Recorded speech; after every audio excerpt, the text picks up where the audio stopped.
I should have kept my mouth shut.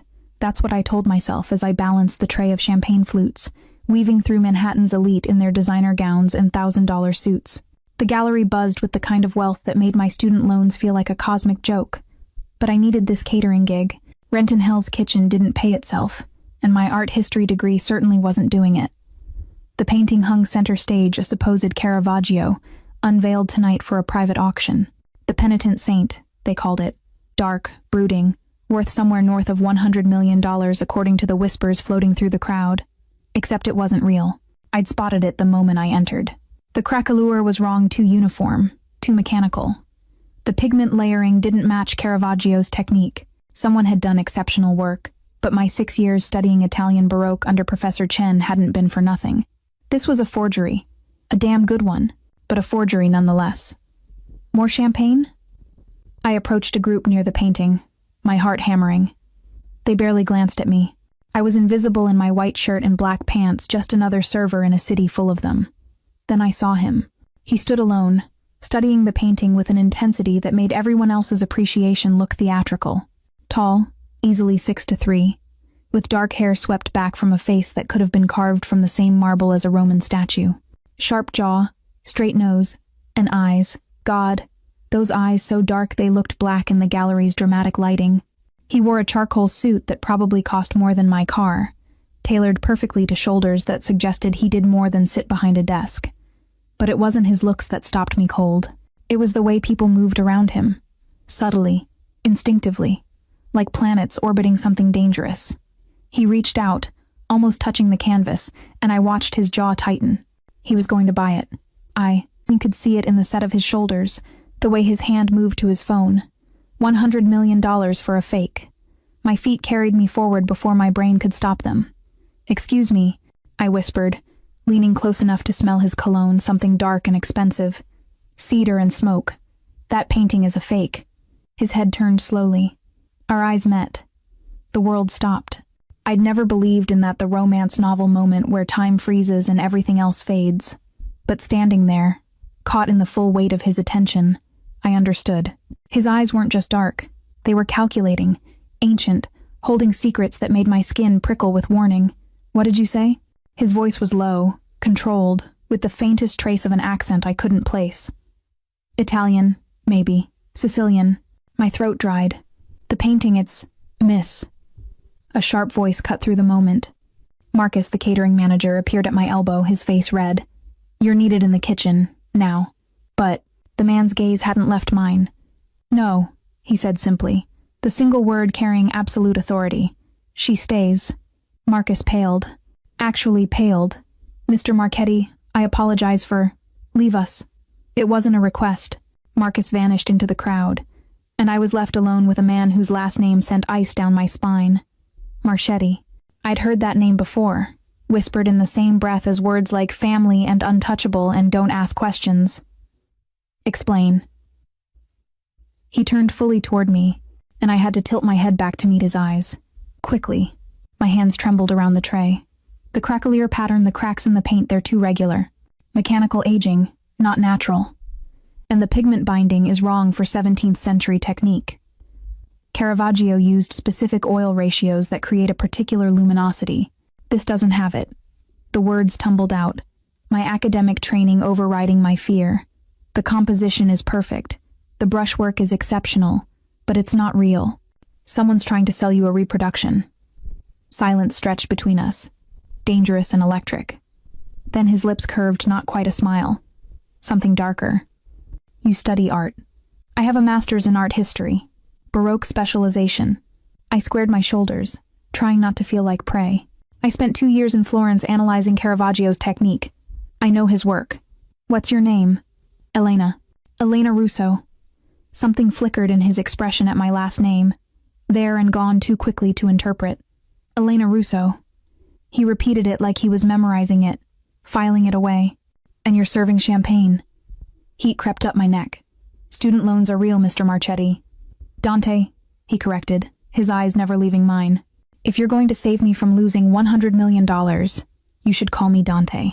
Before I could respond, a man appeared beside him, shorter, stockier, with cold eyes that assessed me like a threat. "Boss," The auction starts in 5 minutes. Mr. Volkov is ready to bid. Cancel it. Dante's voice cut like steel. Sir? Cancel. The auction. Each word dropped with finality. The painting is a forgery. Have our people verify immediately and find out who authenticated it. The man's eyes widened fractionally, the only sign of surprise, before he nodded and disappeared. Dante's attention returned to me with an intensity that made my breath catch. You just made some very dangerous people very angry, Elena Russo. He stepped closer. Close enough that I had to crane my neck back. Close enough that I could feel the heat of him. Do you understand what you've done? Fear, and something else, something hot and reckless, twisted in my stomach. I told the truth. The truth. His hand lifted, and I fought the urge to step back as his fingers caught a strand of my dark hair that had escaped my ponytail. The truth in my world has consequences, the kind that don't disappear when you clock out of your catering shift. I couldn't. Let me? The almost smile returned, dangerous and devastating. No one lets me do anything, Piccola. But you. His thumb brushed my cheekbone, the touch feather-light and absolutely deliberate. You tried to protect me. How? Unexpected. Voices rose behind us. Angry, demanding. The auction was imploding, and I was at the center of it. Dante's expression hardened, the brief softness vanishing behind something cold and lethal. Marco, he called, and another man materialized. Take Miss Russo to my car. Now. Wait, what? No, you've just exposed a $100 million fraud in front of the 5 families, Elena. His eyes locked on mine, and I saw it then, the predator beneath the suit, the danger I'd sensed from across the room. You're coming with me, whether you want to or not. Before I could scream, protest, or run, Marco's hand closed around my arm, gentle but absolutely unyielding, and I was being guided through the crowd, away from the champagne and the fake Caravaggio and the life I'd known, toward a black Mercedes idling outside, toward a man whose world I'd just crashed into, toward danger I couldn't possibly understand. The last thing I saw before the car door closed was Dante Marchetti standing in the gallery entrance, his eyes tracking me through the tinted windows, his phone pressed to his ear, and the absolute certainty in his expression that said one thing clearly: you're mine now. The leather seats smelled like money and danger. I pressed against the door, my heart slamming against my ribs as the Mercedes glided through Manhattan traffic. Marco drove in silence, his eyes occasionally flicking to the rearview mirror where I sat frozen, my mind spinning through every terrible possibility. Kidnapped. I'd been kidnapped by the mafia. My phone was still in my locker at the gallery. No one knew where I was. My roommate wouldn't expect me home for hours, and even then, Sarah barely looked up from her laptop most nights. Where are you taking me? My voice came out steadier than I felt. Marco didn't respond. His silence was somehow worse than threats would have been. We crossed into a part of the city I rarely visited, where old money met new power, where buildings had doormen who knew your name and your net worth. The car descended into an underground garage, pristine and empty except for a collection of vehicles that could have funded a small country. The door opened. I didn't move. Miss Russo. Marco's voice was professionally neutral. Mr. Marchetti is waiting. And if I refuse? His expression didn't change. Then I carry you. Your choice. I climbed out on shaking legs, my catering uniform suddenly feeling like a costume in the wrong play. Marco guided me to a private elevator, his hand light on my elbow but communicating absolute control. The elevator rose silently, and my ears popped as we climbed higher than I could count. The doors opened directly into a penthouse, floor-to-ceiling windows showcased, Manhattan sprawling below like a kingdom of light. The space was masculine and minimalist, dark wood, leather, steel, and glass. Abstract art I recognized from auction catalogs hung on the walls. Real art, pieces worth millions. And standing by the windows, phone still pressed to his ear, was Dante Marchetti. He'd removed his jacket. His white shirt was rolled to his forearms, revealing tanned skin and the edge of a tattoo I couldn't quite make out.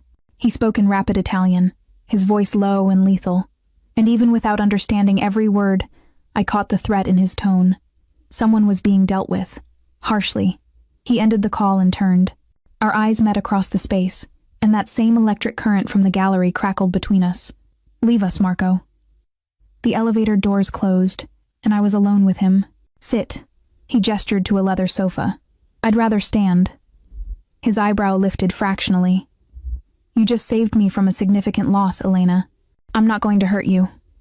You had me dragged out of the gallery and brought to, I gestured around, wherever this is. Forgive me for not feeling entirely safe. This is my home. He moved closer, and I hated how my body reacted, tension mixing with something hot and unwanted. And you were dragged out because the men behind that forgery would have had you killed before you made it to the subway. The words hit like ice water. Killed? For pointing out a fake painting? For exposing their scheme in front of every major crime family on the East Coast? He poured amber liquid into 2 glasses. The 5 families were all preparing to bid tonight. Someone planned to walk away with $100 million in fraudulent money. You destroyed that plan in 30 seconds. My legs suddenly felt weak. I sank onto the sofa. Dante handed me the glass. Whiskey. Drink. I did. The burn focusing my scattered thoughts. Who was behind it? That's what I'm finding out. He settled into the chair across from me, too graceful for a man his size. My people are analyzing the authentication documents now. Someone paid off the experts, bribed the gallery director, and planted a perfect forgery. That level of operation takes resources and connections. The 5 families, I repeated, the phrase sounding surreal in my mouth. You mean like actual mafia families? His smile was dark. I mean exactly that, Piccola. Welcome to a world you were smart enough to stay out of until tonight. I should have been terrified. I was terrified, but underneath the fear, something else stirred curiosity, maybe. Or insanity. Why did you believe me? You don't know me. I could have been wrong. Could you have been? His eyes held mine, seeing too much. No. Then I wasn't taking that risk. He leaned forward, elbows on his knees, and the movement made him somehow more intimidating despite the casual pose. Tell me about yourself, Elena Russo. Master's degree in art history. Serving champagne at gallery events.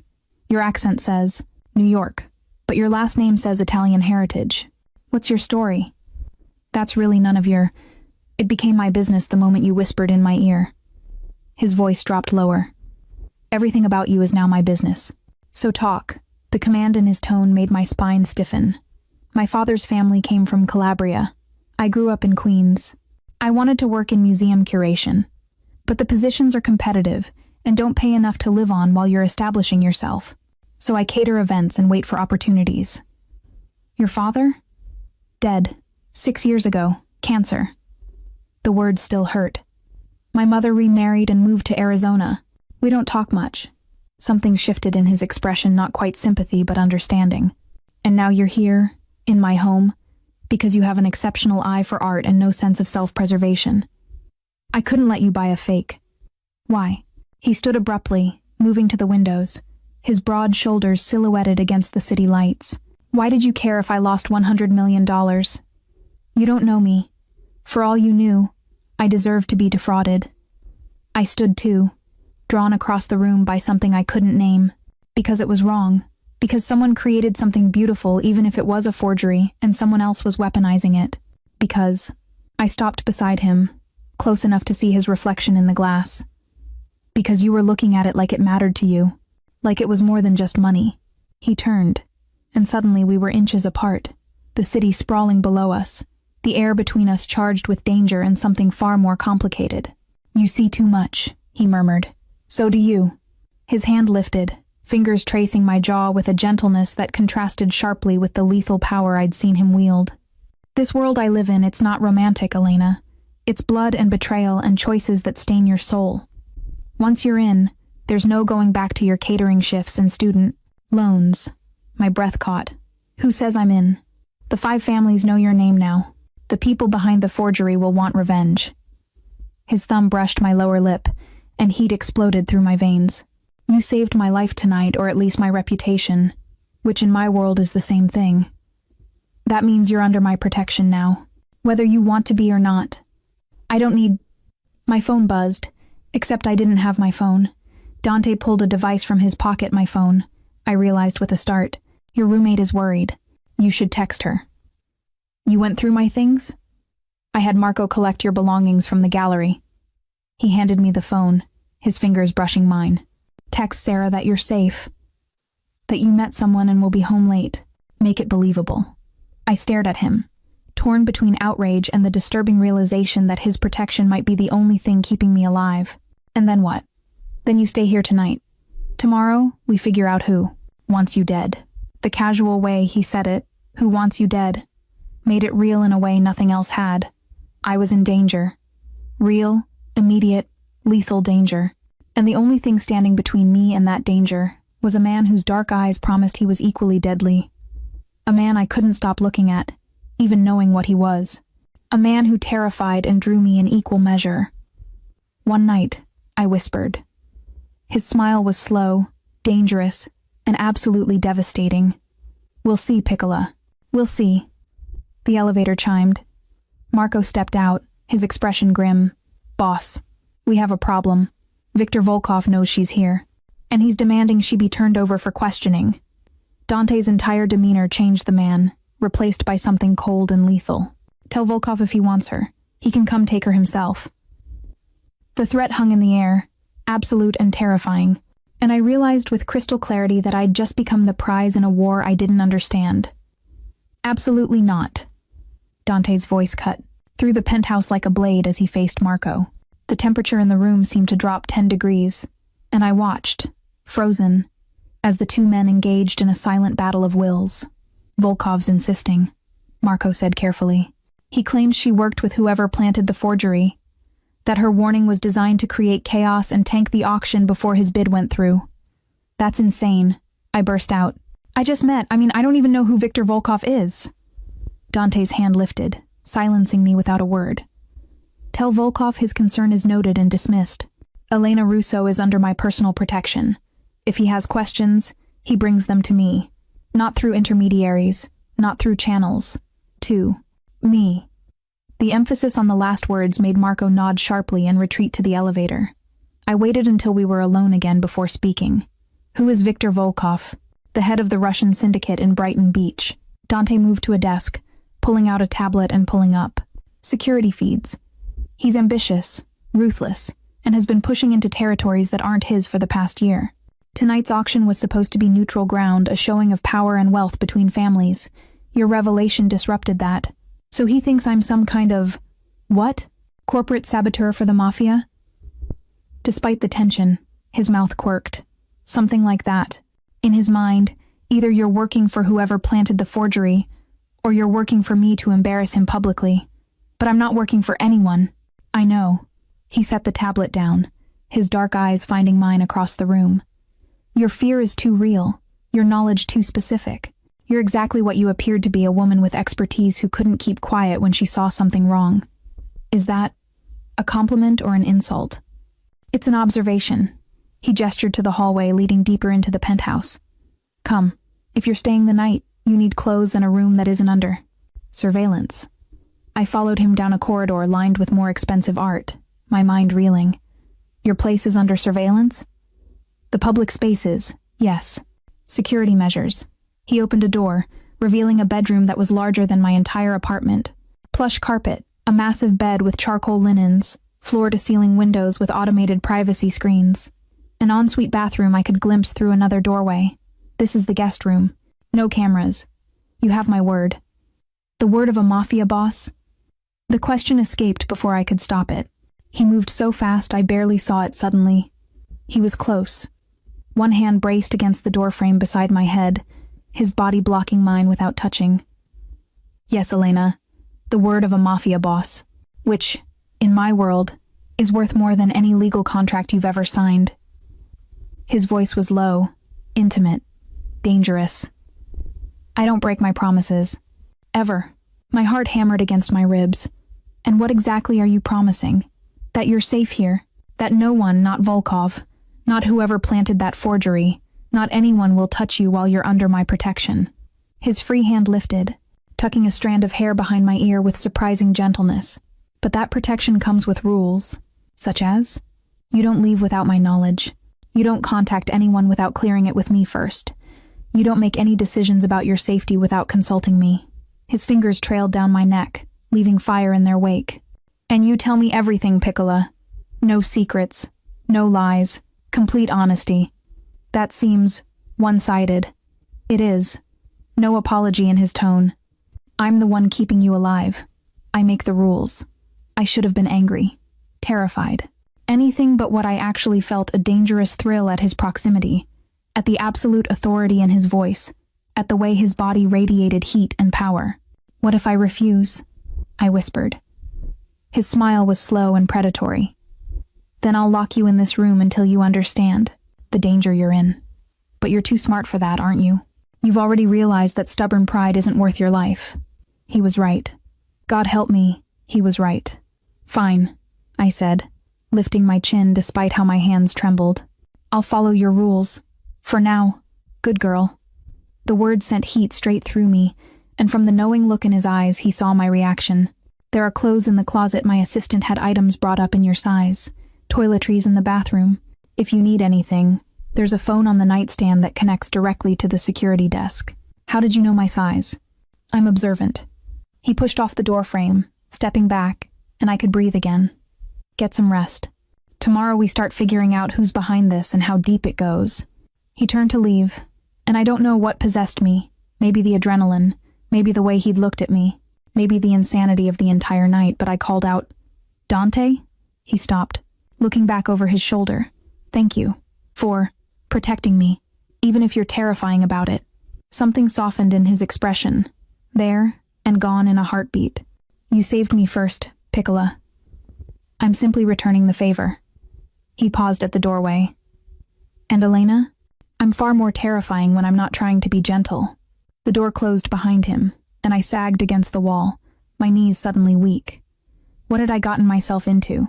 I moved to the windows, looking out at Manhattan glittering below. Somewhere out there, people wanted me dead for telling the truth. Somewhere out there, my normal life was continuing without me. Sarah probably thought I'd finally hooked up with someone at one of these events. My Monday shift at the coffee shop would happen, whether I was there or not. My tiny bedroom with its second-hand furniture would sit empty, and I was here, in a penthouse that cost more than I'd earn in a lifetime, under the protection of a man who commanded respect through fear and power, a man whose touch had set me on fire even as his words promised danger. I opened the closet, finding designer clothes with tags still attached. He hadn't been kidding, everything was exactly my size. Silk pajamas, casual wear, even a cocktail dress that probably cost more than my rent. A man who paid that much attention was either very thorough or very interested. Maybe both. I changed into the silk pajamas, navy blue, ridiculously soft, and was brushing my teeth with the provided toiletries when I heard voices. Raised voices. I cracked open the bedroom door. "Don't care what Volkov wants." Dante's voice carried from the main room, cold and absolute. "He's not getting near her. Boss. He's threatening to break the treaty. That was Marco. If this escalates, then it escalates. But I'm not handing over an innocent woman to satisfy his paranoia. She might not be innocent." The words hung in the air, and I held my breath. "Explain," Dante commanded. Our people run her background. Elena Russo, 28. Masters from Columbia in art history with a focus on Italian Baroque. But here's the interesting part. Her father, Dominic Russo, had connections. Before he went legitimate, he was associated with the Calabrese family. Small time, but connected. My blood ran cold. My father's past was something my mother never discussed. Something I'd always suspected but never confirmed. "Go on," Dante said, his voice giving nothing away. He left that life before Elena was born, moved to Queens, opened a restaurant, stayed clean. But the connections were there. It's possible someone approached her, used her knowledge and her father's old ties to plant her at that auction. "No." Dante's response was immediate and certain. "I watched her tonight. Her fear, her confusion, it's real. She had no idea what she was walking into. Or she's an exceptional actress." Silence stretched, painful and sharp. Then Dante's voice, low and dangerous. "I've spent 15 years reading people, Marco. I know when I'm being played. Elena Russo is exactly what she appears to be, a woman with bad timing and good intentions. Her father's past doesn't change that.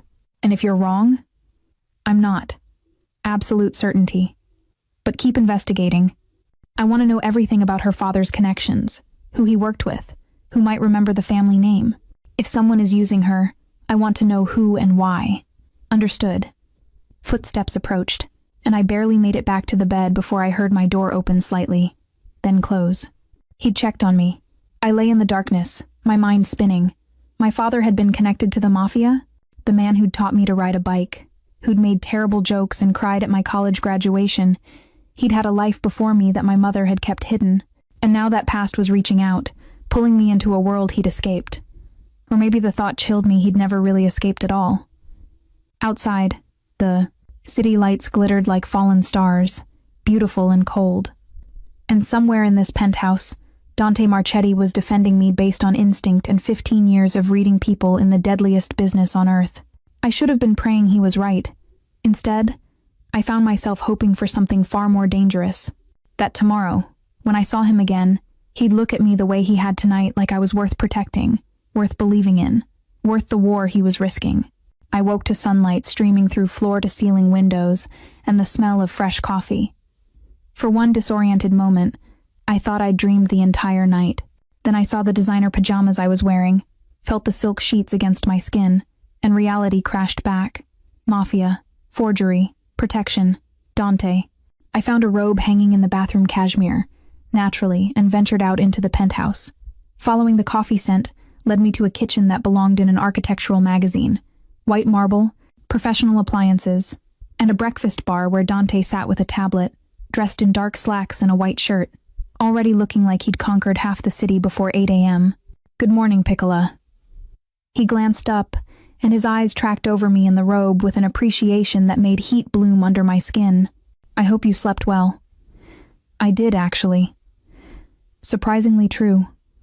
Despite everything, that bed had been heaven. "Is that coffee?" He stood, moving to the espresso machine with practiced ease. "Cappuccino or straight espresso?" "You make coffee?" "I'm Sicilian. Making bad coffee is a crime punishable by family shame." The corner of his mouth lifted. "Cappuccino it is. You look like you need the milk." I settled onto a bar stool, watching as he moved through the kitchen with surprising domesticity. It was jarring, this glimpse of normalcy from a man who'd threatened wars over my safety hours earlier. "I heard you and Marco talking last night," I said quietly.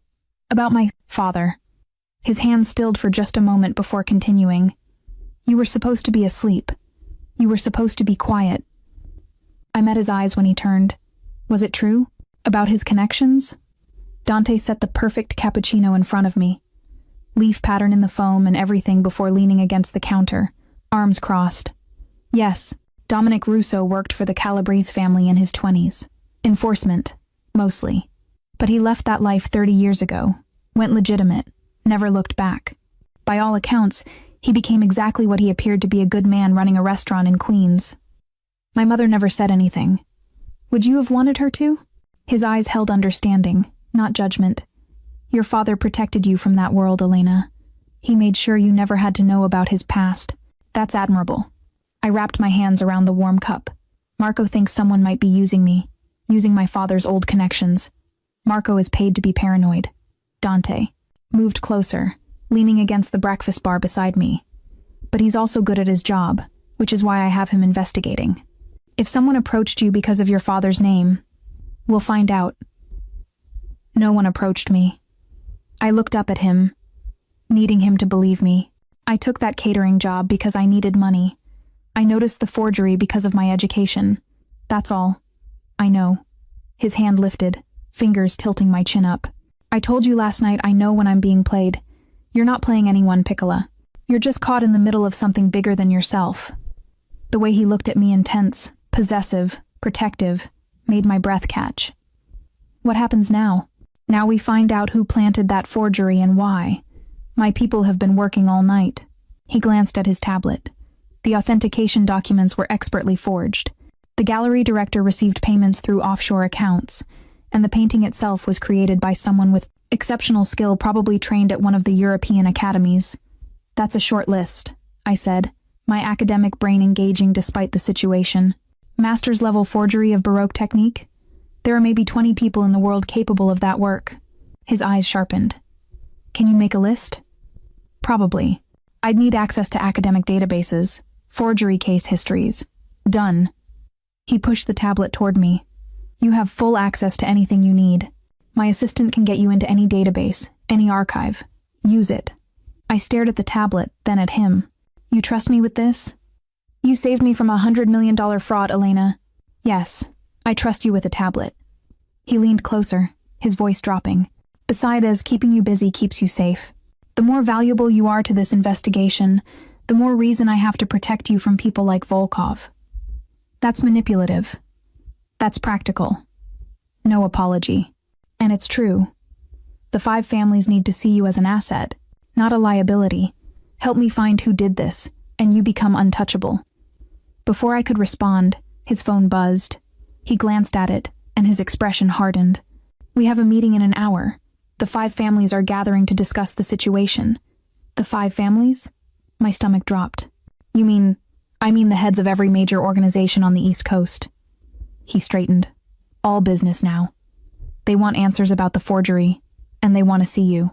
Verify your story. Assess the threat. Dante, I can't, you'll be fine. He moved around the breakfast bar, his hands coming to rest on my shoulders, warm and steady. I'll be with you the entire time. You tell them exactly what you told me, the technical details about the forgery. Answer their questions honestly. And stay close to me. Why are you doing this? The question escaped before I could stop it. Why risk so much for someone you just met? His hands tightened fractionally on my shoulders and something flickered in his dark eyes. Something raw and unguarded. Because you're the first person in 15 years who's tried to protect me instead of use me. Because you looked at me like I was worth saving. His thumb traced my collarbone through the robe. And because the moment you whispered in my ear last night, something in me recognized something in you. I don't question those instincts anymore, Elena. They've kept me alive too long.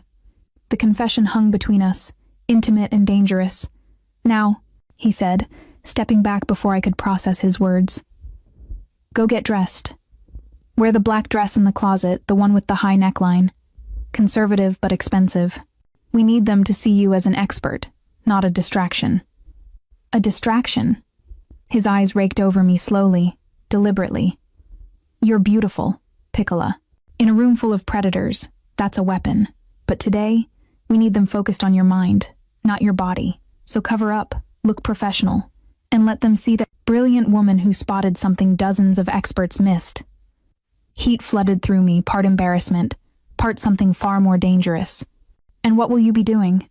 Making it very clear that touching you means war. His smile was cold and lethal. Now go. We leave in 45 minutes. I fled to the bedroom, my heart racing.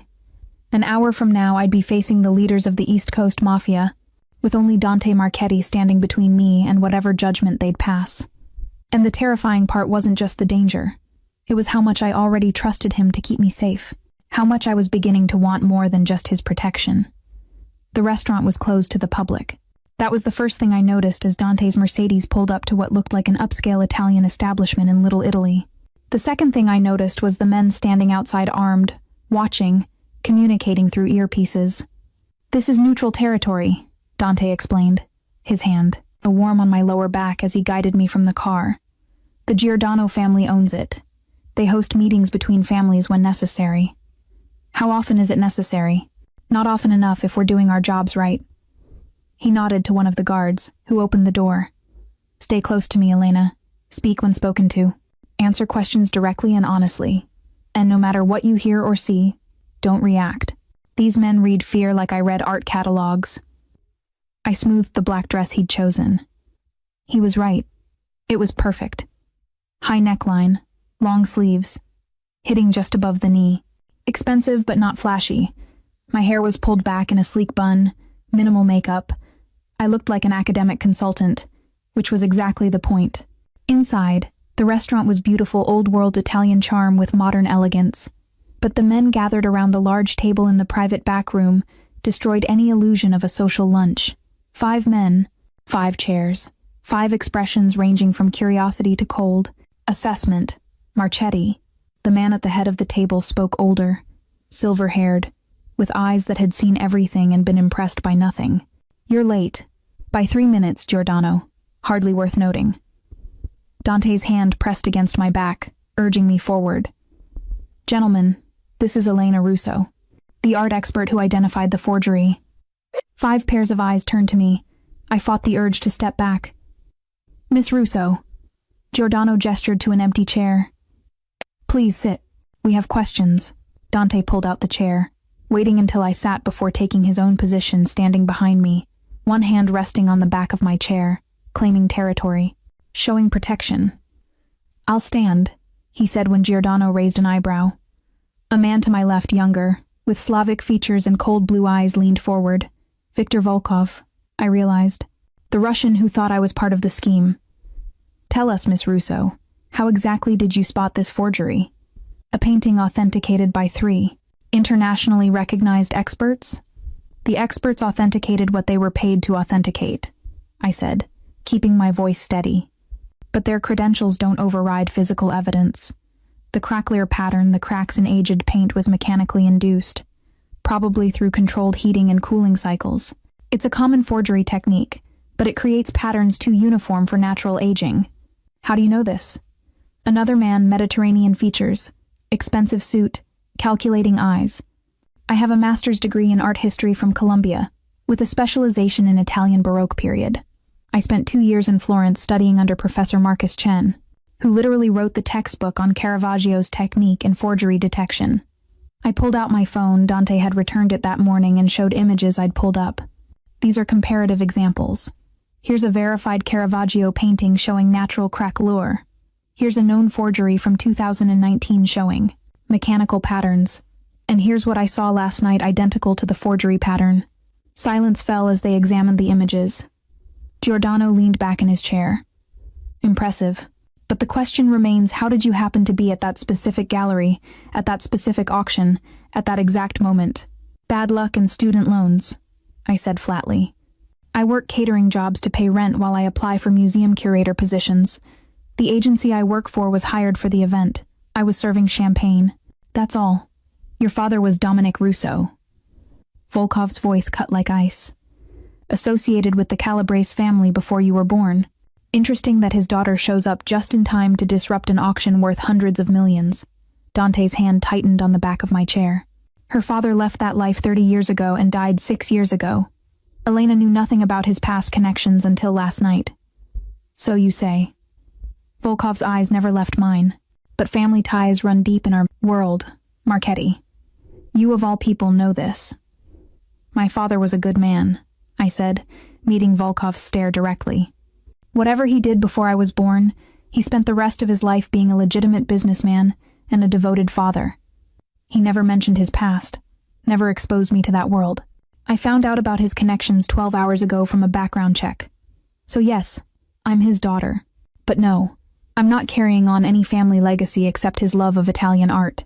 A man at the far end, older, with kind eyes that contrasted with the power in his bearing, spoke for the first time. The girl speaks plainly. I appreciate that. He looked at Dante. What's your assessment, Marchetti? Is she legitimate? Completely, Dante said without hesitation. I've had her investigated thoroughly. She's exactly what she appears to be, an expert who noticed something wrong and couldn't stay quiet. Her timing was coincidental, not planned. Coincidences make me nervous, Volkov muttered. Then be nervous, Dante replied coolly. But she's under my protection. Anyone who touches her answers to me. The temperature in the room dropped. Giordano raised an eyebrow. That's a significant commitment, Marchetti.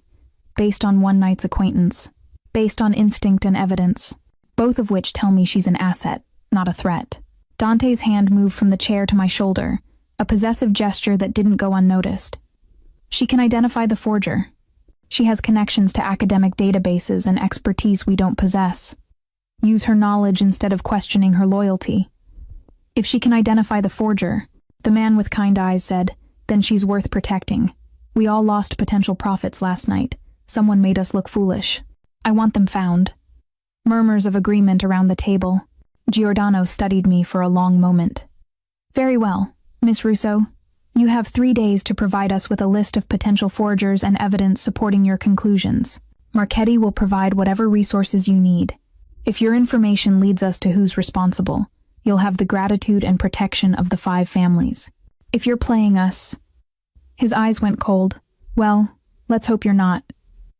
I'm not, I said, lifting my chin. I just want to help fix what I disrupted. Admirable. Giordano stood, signaling the meeting's end. 3 days, Miss Russo. Marchetti, Keep us informed. Dante guided me out of the restaurant, his hand never leaving my back until we were in the Mercedes and pulling away from the curb. Then he exhaled, the tension leaving his shoulders. You did well, Piccola. Very well. I was terrified. You hit it perfectly. He pulled me against his side, and I let myself sink into his warmth, the adrenaline crash hitting hard. 3 days. Can you identify the forger in 3 days? Maybe. Probably. I looked up at him. Dante, what happens if I can't? His jaw tightened. Then we find another way to prove your innocence. But failure isn't an option, Elena. Not when your life depends on success.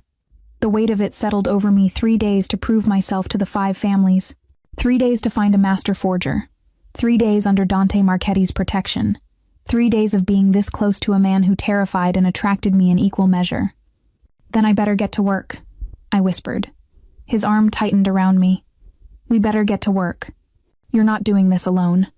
And in that moment, surrounded by danger and impossible deadlines, I made a choice. I trusted him. God help me. I trusted the mafia boss whose world I'd stumbled into, and that trust felt more dangerous than any threat the 5 families could make. We worked through the afternoon and into the evening. Dante had converted one of his penthouse rooms into a command center, multiple monitors displaying databases, art archives, and forgery case histories. I sat at the main computer, cross-referencing techniques and expertise, while Dante made calls, pulling strings I couldn't begin to understand to get me access to restricted files. Here. He set down a plate of pasta carbonara beside my keyboard around 8 p.m. You need to eat. I need to finish this analysis of weight. Did you cook this? No, I had it brought in from... He paused at my expression. Yes, I cooked it. Sicilian mother. No son of hers survives without knowing how to make proper pasta. I took a bite, and flavor exploded on my tongue. This is incredible. I have many skills, Piccola. He settled into the chair beside me, close enough that our shoulders touched. What have you found? I pulled up my working document. 7 possible candidates. All have the technical skill. All have created Baroque forgeries before, and all have recently been connected to underground art markets. Narrow it down. I'm trying. But I need more information: financial records, travel histories, connections to auction houses. I turned to face him. This isn't just about artistic skill, Dante. Someone coordinated the authentication fraud, bribed gallery officials, and timed this auction to maximize damage. That takes resources and connections beyond what a single forger usually has. His eyes sharpened. You think someone's backing the forger? I think someone's using the forger as a weapon. This wasn't about the money. If it was, they would have sold the painting quietly to a private collector. This was about embarrassing the 5 families publicly, about causing chaos, a power play. He stood, pacing to the windows overlooking Manhattan. Someone trying to prove they can operate under our noses. Or someone trying to start a war.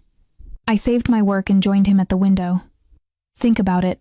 If you'd paid $100 million for a fake, how would you have reacted? I would have found who was responsible and made an example of them. His voice was flat, matter of fact. And if Viktor Volkov had purchased it, or any of the other families? Understanding crossed his face. They would have blamed each other, assumed one family set up another. The treaty between families would have collapsed. Exactly. Someone wanted chaos. They just didn't count on me noticing the forgery first. He turned to me, his expression shifting from cold calculation to something warmer. You saved more than my money, Elena. You prevented a war. I didn't mean to. No, you just couldn't stay quiet when you saw something wrong. His hand lifted, cupping my face with surprising gentleness. That quality that's going to either get you killed or make you legendary. My breath caught. We were standing too close, the city lights casting shadows across his face, his dark eyes holding mine with an intensity that made my pulse race. Dante. His phone buzzed. He cursed softly in Italian before answering.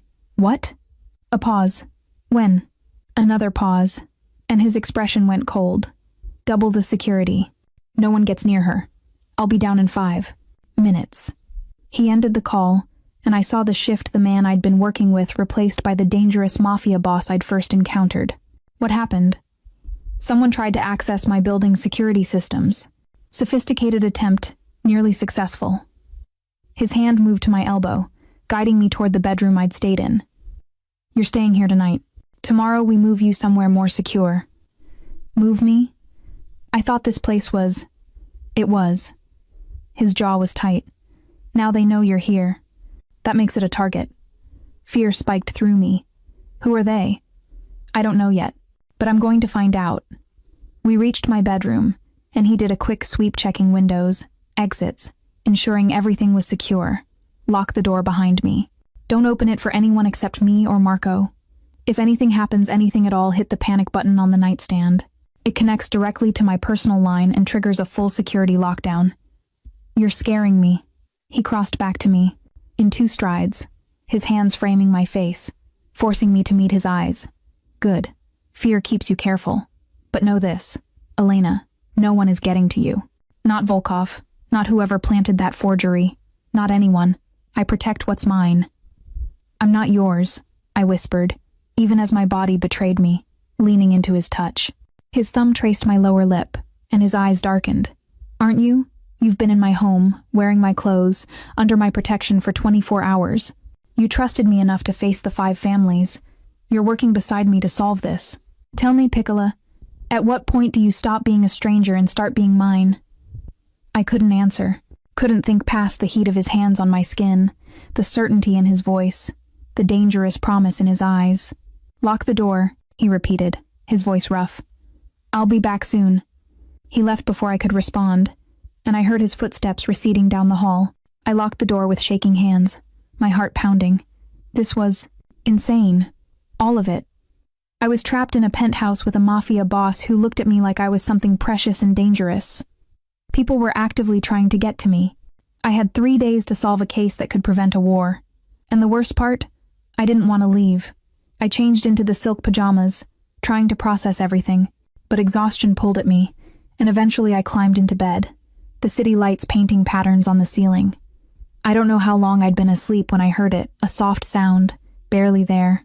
My eyes snapped open. The door lock clicked. Panic surged, and my hand flew to the nightstand, searching for the panic button. It's me. Dante's voice, low and rough. It's just me, Elena. I sagged with relief as he appeared in the doorway, backlit by the hall light. He'd removed his jacket, his white shirt partially unbuttoned, and there was something in his expression, something raw and unguarded. What happened? We found them. The team that tried to breach security. He moved into the room slowly, like he was approaching something wild. 2 hired mercenaries. They confessed that someone paid them to get to you, to take you alive. Terror gripped me. Who? They don't know. Anonymous contact, offshore payment, professional operation. He stopped at the foot of the bed. Elena, this is bigger than a forgery. Someone wants you specifically. And until we know why, you're not safe anywhere but with me. I'm not safe anywhere, I corrected, my voice shaking. I'm just an art historian. Why would anyone? I don't know yet. He moved closer, sitting on the edge of the bed. But I will find out. I promise you. We sat in the darkness, the weight of it pressing down. Why are you really doing this? I asked quietly. The truth, Dante. Not the strategic reasons or the obligation. Why are you risking so much for me? He was silent for so long I thought he wouldn't answer. Then, because when I was 17 I watched a woman try to protect my father during a family war. She wasn't part of our world, just someone who loved him. And she died because he couldn't protect her fast enough. His voice was rough with old pain. I swore I'd never let that happen again. That if I ever found someone worth protecting, I wouldn't hesitate. Wouldn't calculate the cost. We barely know each other. I know you tried to save me from losing $100 million when you had nothing to gain. I know you faced the 5 families without breaking. I know you're brilliant and brave and stubborn enough to tell a mafia boss when he's wrong. His hand found mine in the darkness. And I know that when I look at you, I see something worth protecting, worth fighting for. Is that enough truth for you, Piccola? My throat tightened. That's terrifying. Yes. His fingers threaded through mine. It is. We sat like that, hands linked in the darkness, while the city breathed outside and danger circled closer. And I realized with stunning clarity that I was falling for him. For the deadly, protective, impossibly complex man who'd stolen me away from a gallery and refused to let me go. This was more than attraction now. This was dangerous. This was real. Morning came with screaming. I jerked awake to shouting, the sound of running footsteps, and Dante's voice cutting through the chaos, cold, lethal, absolute. I threw on the robe and rushed out, my heart in my throat. The living room had transformed into something from a crime thriller. Marco and 3 other men surrounded someone on the floor. A woman, I realized, beaten and bloodied, zip-tied and terrified. And Dante stood over her like an avenging angel, his white shirt stained with blood that I prayed wasn't his. "Talk," he commanded. "Now." I can't." The woman's voice broke. "He'll kill me. I'll kill you if you don't." No emotion, just fact. "Who hired you to infiltrate the gallery staff? Who told you to poison the champagne? Meant for Elena Russo?" My blood turned to ice. The champagne. I'd been carrying champagne. I'd been about to serve it before I stopped to warn Dante about the painting. Someone had tried to kill me at the auction. "His name is..." The woman choked. "His name is Konstantin. Konstantin Fedorov. He's Volkov's lieutenant. He paid me $50,000 to poison her drink. Said she was disrupting business. Said she needed to disappear quietly." Dante's expression didn't change, but the temperature in the room dropped to Arctic. "Volkov ordered a hit on someone under my protection?" "Not Volkov directly, Fedorov acted alone. He thinks he said Volkov was too cautious, that the Russian syndicate needs to show strength, that letting Marchetti protect some nobody was making them look weak." "A nobody." Dante's voice was silken with danger. "Interesting." He turned, and his eyes found mine across the room. The cold calculation in them shifted immediately, warming, softening, but still edged with violence. "Go back to the bedroom, Elena. You don't need to see this." "What are you going to... now?" The command brooked no argument. Marco appeared at my elbow. "Come on, Miss Russo. Let the boss work." I let him guide me back, my hands shaking. The bedroom door closed, and I heard muffled voices, then silence. 10 minutes later, Dante entered. He'd changed his shirt, washed the blood off his hands, but there was still something dangerous in his bearing, the predator barely leashed. "Is she... she's alive. I don't kill women, no matter what they've done." He crossed to me, his hands gentle despite the violence they'd just enacted. "But she's been delivered to the Giordano family for judgment. They'll handle her according to the rules." "The rules." My voice sounded hollow. "There are rules for this? There are always rules, Piccola, even in chaos." His thumb traced my cheekbone. "You were supposed to die that night. The poisoned champagne would have killed you, before you left the gallery. They would have blamed bad shellfish or a heart condition. Just another tragic accident. But I didn't drink it. I stopped to warn you first. You stopped to warn me first," he repeated softly. "You saved your own life by trying to save mine. The irony isn't lost on me." I sank onto the bed, the reality crashing over me. Volkov's man tried to have me killed. What happens now? Now I make it very clear that such actions have consequences. His phone buzzed, and he glanced at it. "The 5 families are meeting in 2 hours. Emergency session. Volkov's going to answer for his lieutenant's actions." "You think he knew?" "I think it doesn't matter. In our world, you're responsible for your people. If Fedorov acted without orders, Volkov still pays the price for failing to control his organization." He knelt in front of me, bringing us eye level. "Elena, this meeting won't be like the last one. It's going to get violent. I can't have you there. Then, I'm moving you to a safe house. One of my private properties, off the books. Marco will stay with you, along with a full security team. You'll continue working on the forger identification, but you'll be hidden until this is resolved." Fear and frustration warred in my chest. "How long?" "However long it takes."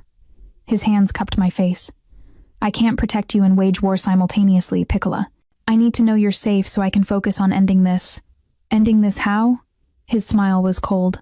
"By reminding Viktor Volkov why people don't move against the Marchetti family, why my protection means something, and why touching what's mine is the last mistake anyone makes." The possessiveness in his voice should have frightened me. Instead, it sent heat pooling low in my belly. "I'm not helpless," I said quietly. "I can. I know you're not helpless. You're brilliant and capable and far stronger than you realize." He leaned forward, his forehead touching mine. "But strength. doesn't stop bullets, Elena. Intelligence doesn't prevent kidnapping. So please, for me, do this. Let me keep you safe while I handle what needs to be handled. I'd never heard him say please before. Okay, I whispered. Okay. Relief flashed across his face, there and gone. Good. We leave in 20 minutes. Pack what you need, Marco will get you anything else. He stood to leave, but I caught his hand. Dante, be careful. Please. Something softened in his eyes. Always. He lifted my hand, pressing a kiss to my palm. And Elena, when this is over, when you're safe and the threat is eliminated, we're going to talk about this thing between us. This fire that's been building since you whispered in my ear at that gallery.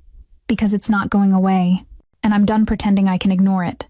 He left before I could respond, leaving me breathless and aching.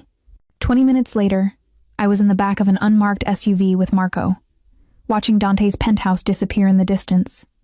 The safe house was in Connecticut, an old estate hidden behind gates and security that would make Fort Knox jealous. He'll be fine, Marco said, catching my worried glance back toward the city. The boss has survived worse than Volkov. How long have you worked for him? 12 years, since I was 23 and stupid enough to get caught stealing cars in his territory. Marco's mouth quirked. He gave me a choice: work for him or get turned over to the police. Best decision I ever made. He's not what I expected. No one is when you actually know them. Marco glanced at me. But for what it's worth, I've never seen him like this. Protective, yes, always. But this thing with you, it's different. Personal. We barely know each other. Some people, you know, instantly. The boss has good instincts about people. If he's claimed you, it's because he sees something worth keeping. Claimed. The word sent shivers through me. The safe house was beautiful, old stone, and new. Security, with grounds that stretched to a private lake. My room had a view of the water and a computer setup that would let me continue researching. But as I watched the sun set over Connecticut, my mind was back in Manhattan, where Dante Marchetti was walking into a room full of dangerous men, to defend me, to wage war for me, and I realized that somewhere between being kidnapped from a gallery and sharing midnight confessions, I'd stopped being his responsibility and become something far more dangerous. I'd become someone he cared about, someone worth fighting for, someone he might even... My phone buzzed. A text from an unknown number. The painting was just the beginning. Tell Marchetti the real game hasn't started yet.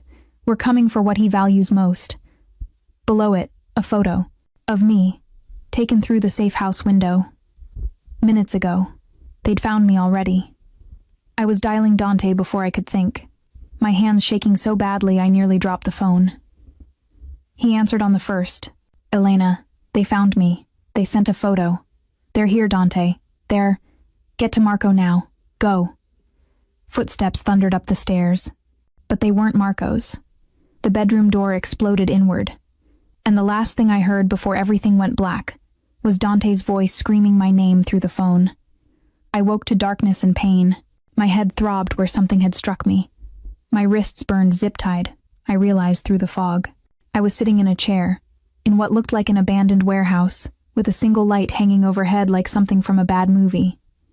Except this was real. The blood dried on my temple was real. The fear clawing up my throat was real.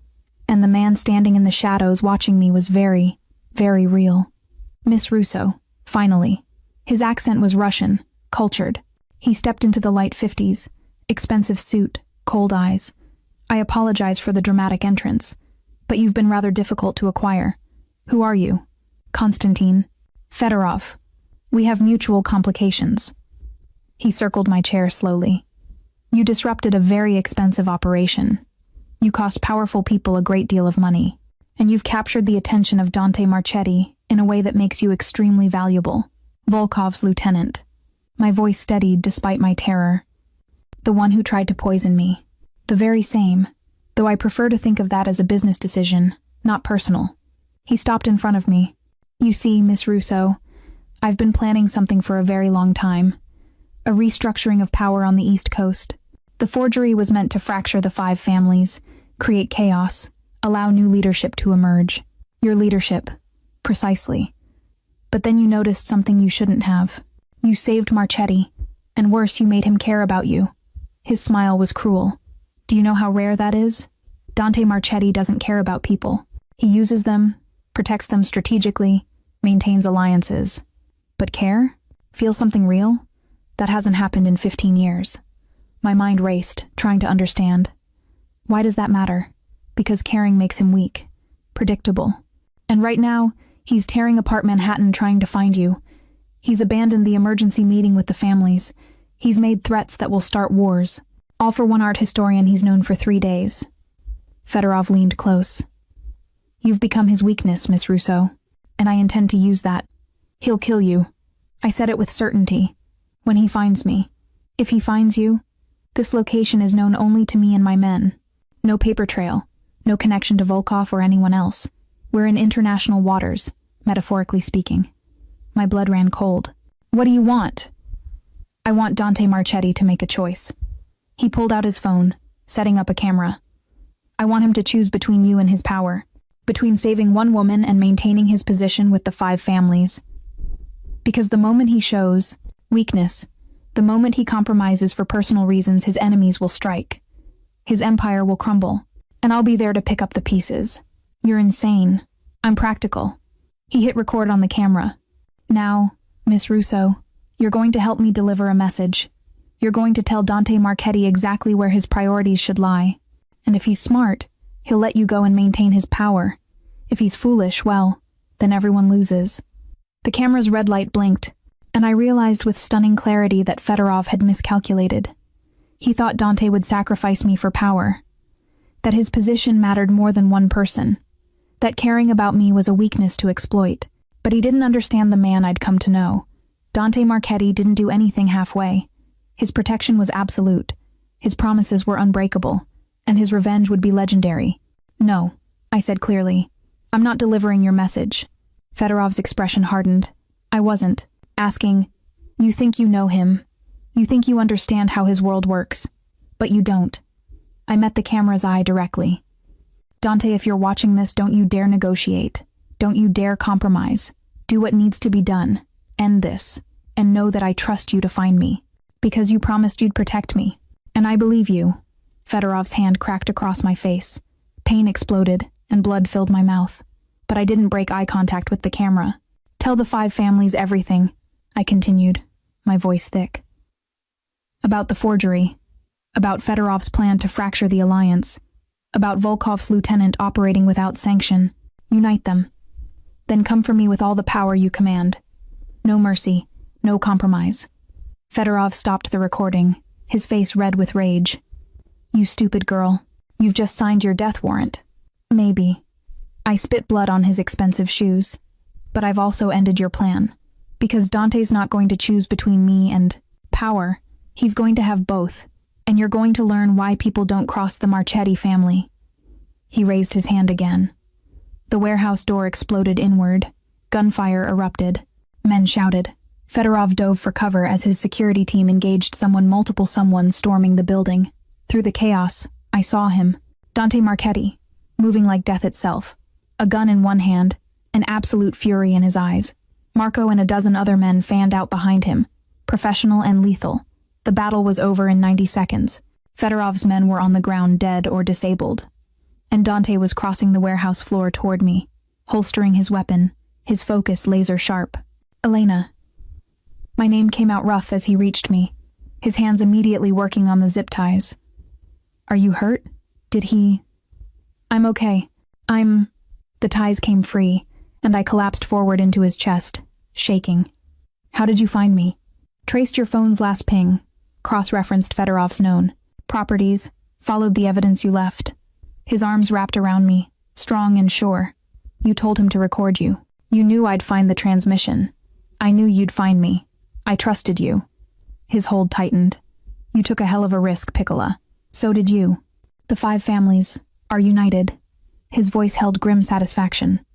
When they saw Fedorov's recording, when they understood the scope of his betrayal, the families aligned against him. Even Volkov. Fedorov wasn't just targeting me. He was targeting all of us. You exposed that. Where is he? I pulled back enough to look around.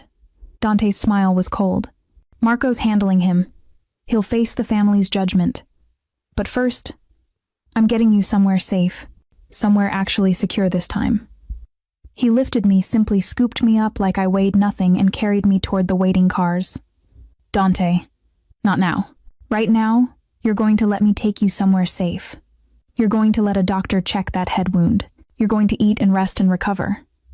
His eyes met mine, dark and intense.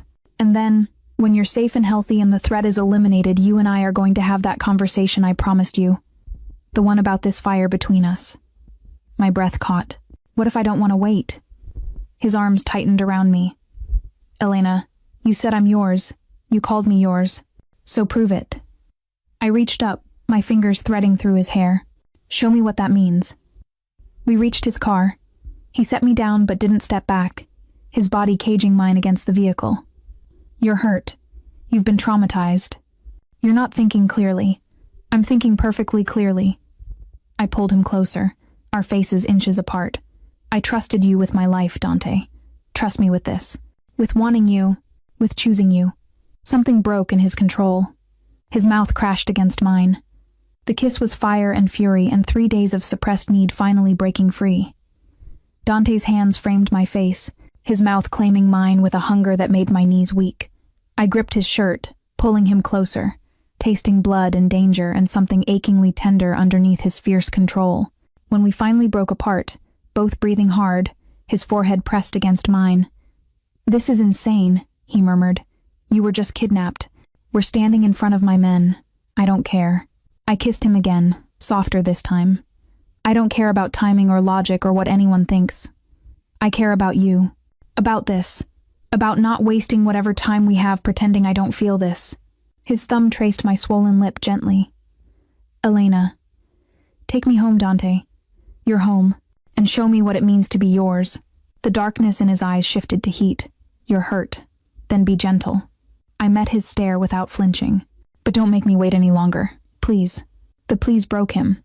He opened the car door, settling me into the back seat before climbing in beside me. Marco. My private residence. Lose anyone following us. And make sure we're not disturbed for the next 24 hours. Marco's knowing smile was visible in the rearview mirror. Understood, boss.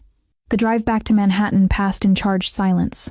Dante's hand never left mine, his thumb tracing patterns on my palm that sent electricity up my arm.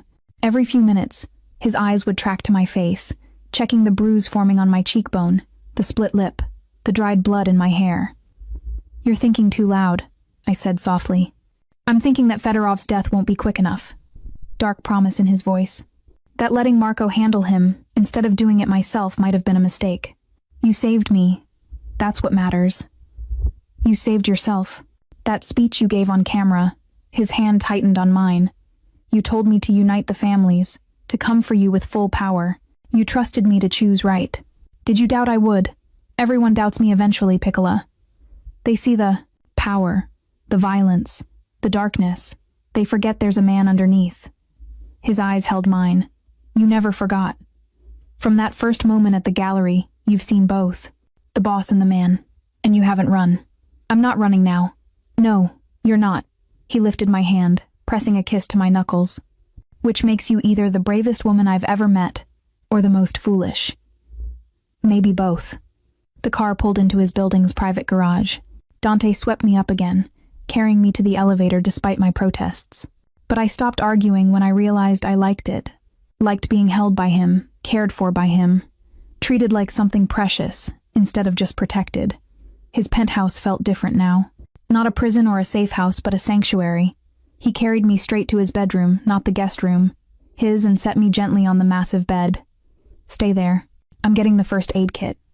He returned quickly, settling beside me with supplies. His hands were surprisingly gentle as he cleaned the blood from my face, applied butterfly bandages to the cut on my cheekbone, checked my pupils for concussion signs. You should see a real doctor, he murmured, tilting my head to examine the bump where I'd been hit. Later. Right now I just want... I caught his wrist, pulling his hand to my lips, kissing his palm. I want you. No more talking about what I should do or what's logical. Just be with me. His control wavered. Elena. Dante. I shifted, kneeling on the bed to face him fully. I know what I'm asking for. I know what you are.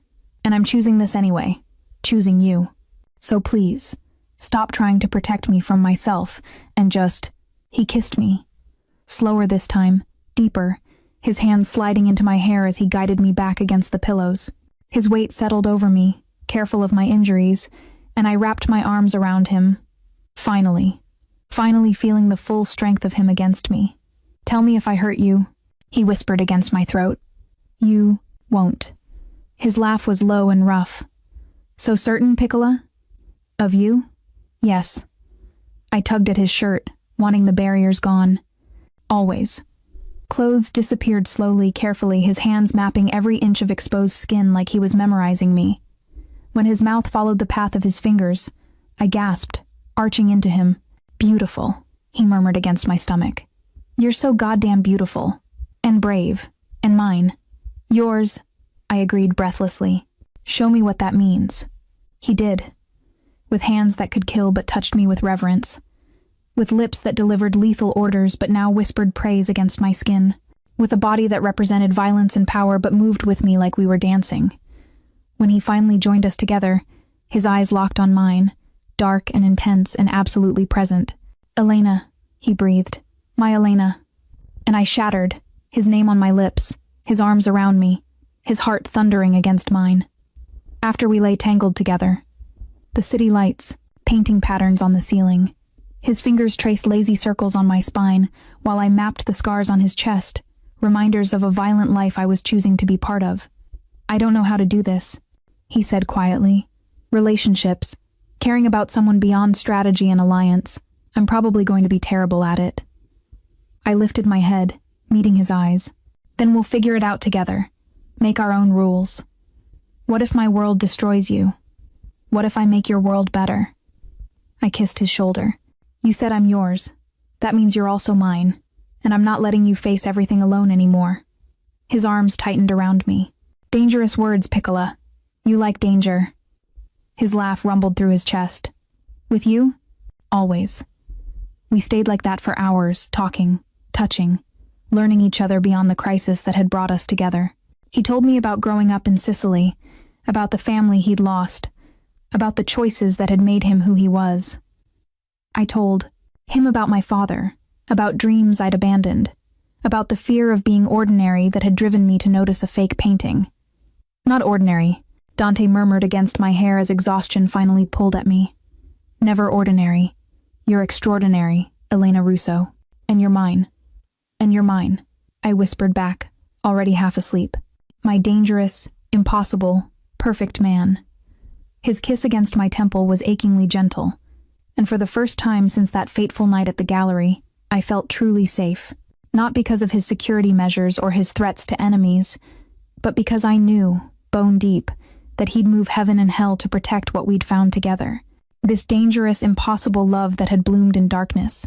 This connection that defied logic and timing and every rule of his world. This choice we'd both made to trust, to risk, to surrender to something bigger than danger or fear. As I drifted off in his arms, I heard him whisper one last promise. No one touches you. Again. Ever. You're mine, and I protect what's mine. Always. And I believed him. Morning light woke me to the smell of coffee, and the distant sound of Dante speaking Italian on the phone. His voice low, commanding, absolutely in control. I stretched in his bed, wearing one of his shirts, feeling deliciously sore in all the right places. The past 3 days felt surreal, like I'd lived an entire lifetime compressed into hours of terror and passion. The bedroom door opened. Dante entered carrying a tray with cappuccino and pastries, already dressed in a dark suit but with his tie loose around his neck. Good morning, Piccola. He set the tray on the nightstand and bent to kiss me soft. Lingering. Perfect. How do you feel? Like I was kidnapped, rescued, and thoroughly ravished. I grinned against his mouth. So basically perfect. His laugh was genuine, warming his usually guarded eyes. Your ability to find humor in trauma is concerning. Your overprotective brooding is concerning. I pulled him down beside me. What's happening? With the families? With Fedorov? His expression sobered. Fedorov's being tried by the council today. The families are united in judgment. His actions threatened all of us. He'll answer for attempting to fracture the alliance, for the forgery scheme, for trying to kill you. And Volkov? Proved his lieutenant acted without sanction. He's paid reparations and restructured his organization to prevent future rogue operations. Dante's hand cupped my bruised cheek gently. You're safe, Elena. The threat is eliminated. Relief in something else. Something complicated twisted in my chest. So, what happens now? Do I go back to my apartment? My catering jobs? His eyes darkened. Is that what you want? I'm asking what you want. I want. He stood abruptly, pacing to the windows. I want you to stay. Here, with me. I want to wake up to you every morning. I want to teach you my world. Introduce you to my people as mine. I want to buy you a gallery where you can curate and authenticate art without worrying about student loans. He turned back, intensity burning in his gaze. I want everything, Elena. But I can't ask you to give up a normal life for this darkness. I set down my cappuccino and crossed to him, bare feet silent on the plush carpet. Dante Marchetti, for a man who commands an empire, you're remarkably stupid about some things. His eyebrow lifted. Careful, Piccola. I don't want normal. I pressed my hand to his chest, feeling his heart thunder beneath my palm. I want you. This. Us. The danger and passion and impossible love we've found. I met his eyes without flinching. I'm not running from your darkness. I'm choosing to be your light. His control shattered. He kissed me hard, possessive, pouring everything he couldn't say into the contact. When we broke apart, his forehead pressed against mine. There are conditions, he said roughly. Of course there are. You finish. Your identification of the forger the families want closure. You work with my people on art authentication for future acquisitions. You accept security measures that will seem excessive. You let me introduce you to my world properly. Not as a protected witness, but as... He hesitated. As what? As mine. My woman. My partner. Eventually, his thumb traced my lip. My wife. My breath caught. Dante, not today. I'm not proposing today. His smile was crooked, vulnerable in a way I'd never seen. But someday, when you've had time to really understand what choosing me means, when you've seen my world in full and still want to stay, I'm going to ask you properly. And Piccola, when I do, I'm going to expect you to say yes. Tears burned my eyes. You arrogant impossible. Yes or no, Elena. Stay with me. Build a life with me.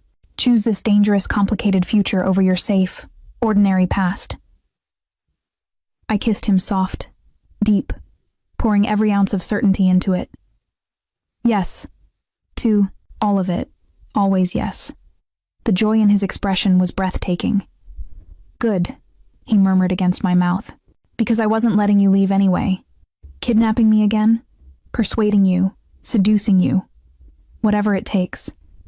His hand slid under his shirt I was wearing. Starting now. I thought you had meetings. They can wait.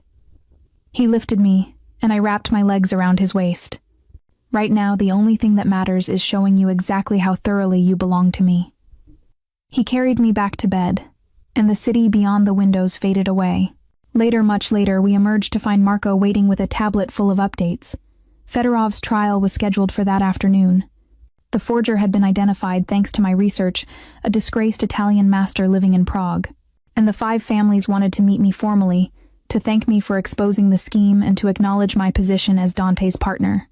They want to meet me? I asked, suddenly nervous. They want to show respect, Dante corrected, his hand warm on my back. You prevented a war, Elena. In our world, that makes you someone worth knowing, someone worth protecting.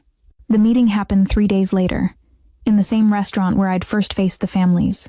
But this time, I walked in beside Dante, not as a witness or suspect, but as his equal.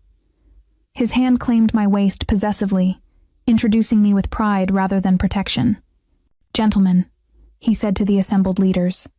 My Elena. The possessive sent heat through me even as I shook hands with men who could end lives with a word.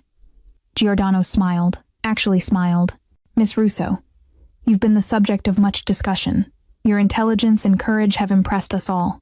Thank you, I managed. I hope my work identifying the forger has been helpful. Extremely. The Prague operation has been shut down, the forger arrested. Your expertise will be invaluable going forward. He glanced at Dante. Marchetti, you've chosen, well, a woman of both beauty and brains rare in our world. Dante's hand tightened on my waist. She's far more than that. She's my partner, and anyone who respects me respects her. Completely. The message was clear. The families nodded their understanding. I was under Dante Marchetti's protection. Absolute, eternal, unbreakable. And more than that, I was his. The meeting concluded with offers of alliance, promises of support, and invitations to future gatherings. As we left, Dante leaned close to whisper, "You realize you're now part of this world permanently. The families have acknowledged you. There's no going back to normal." I turned in his arms, right there on the Manhattan sidewalk, and kissed him thoroughly. Good, because I never want normal again. I want dangerous. I want passionate. I want you. His smile was devastating. "Then you shall have me, Piccola, for as long as you want. Forever, then." "Forever," he agreed, "however dangerous that becomes." We walked back to, in his car hand in hand, the city alive around us. My old life, the catering jobs, the student loans, the tiny apartment felt like a dream from someone else's past. This was my future now. Dante's world of power and danger. Gallery openings attended by criminals in designer suits. Art authentication for pieces worth millions. Security teams and encrypted phones, and knowing I'd never be truly safe but would always be protected. And love. Fierce, consuming, absolutely real love with a man who'd burn the world for me. That night, wrapped in his arms with Manhattan glittering below, he whispered against my hair, "Tell me the story again. How we met." I smiled, knowing he'd ask me this for years to come. A waitress whispered to a mafia boss that a painting was fake, and saved him from $100 million fraud, he continued, his voice warm with affection and possession. And he kidnapped her, protected her, fell for her, completely. He tilted my face up to his, and they lived dangerously ever after. Is that how our story ends? His kiss was answer enough. No, Piccola. That's how it begins. And he was right. This was just the beginning of our dangerous, impossible, perfect story. The art historian who couldn't stay quiet. The mafia boss who couldn't let her go. Two lives colliding in a single whispered warning, igniting a love that would survive darkness, danger, and everything his world could throw at us. Because some connections transcend logic, some loves are worth every risk, and some whispers change everything. Forever.